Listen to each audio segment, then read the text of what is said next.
All right, here we go. We are back. Um,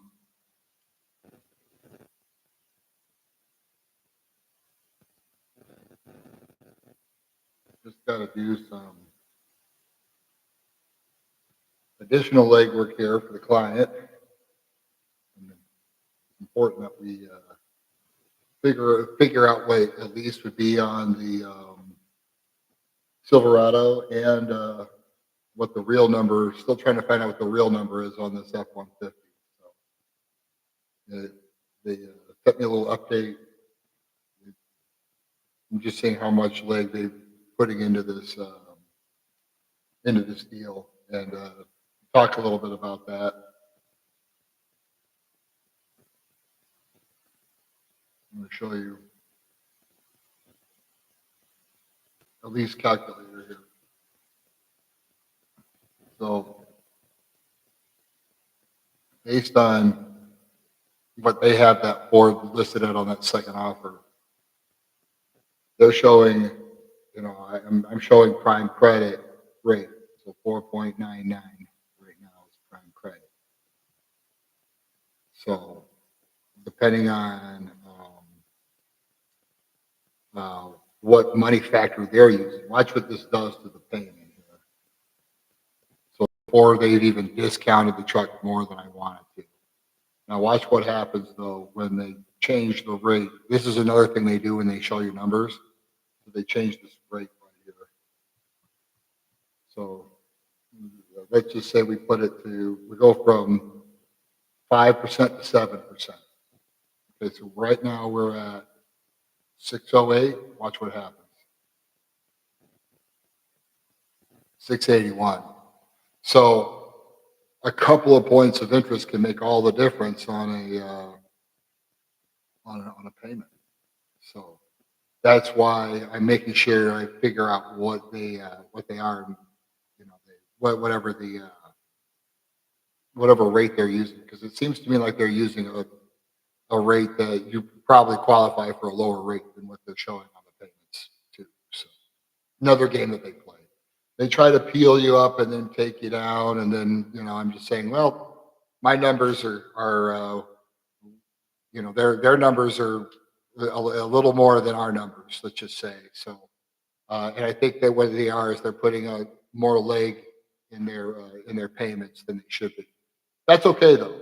That's normal. That's what I'm here for. But people every day they go into car dealerships and they wind up with um, a little higher payments they need to. And not to say that a lot of times what happens is that we call this leg in the business, like where they send you out with the like that payment sheet we were looking at. The payments were really high, like $700 or something like that for that. Well, what they want to do is they want to close you on that high payment as much as they can, even though you may not even pay that much, right? It may be less, but the finance person could stack additional warranties and maybe a point or two on the interest rate and, stack an additional wheel and tire package. And, even on a lease, they can sneak that stuff in, right?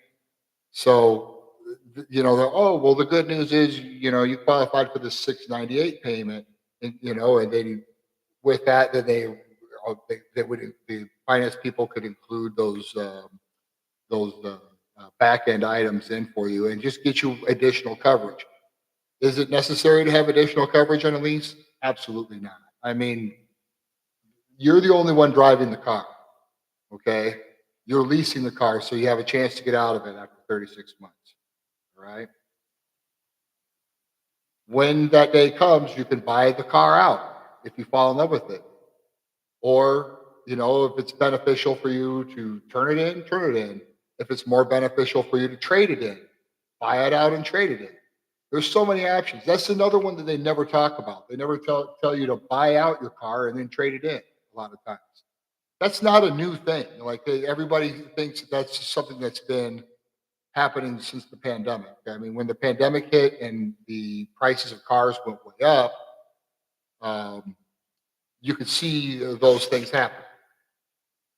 You could see the payments. Everything went up like 40% just overnight. So people were actually selling their cars were worth more when they drove them off the lot than when they bought it. Like we had I worked at a GMC store and they had like open late because of the pandemic, like couldn't finish the construction on time. So we kept piling all this inventory up.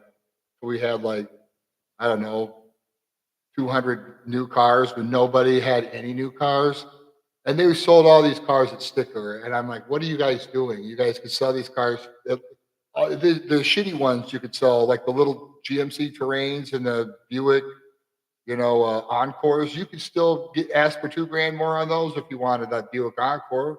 People, well, at least you're going to get sticker for it, right? Like, come on, people, they missed out on so much money. But that's where we are right now, and what they do is they'll show you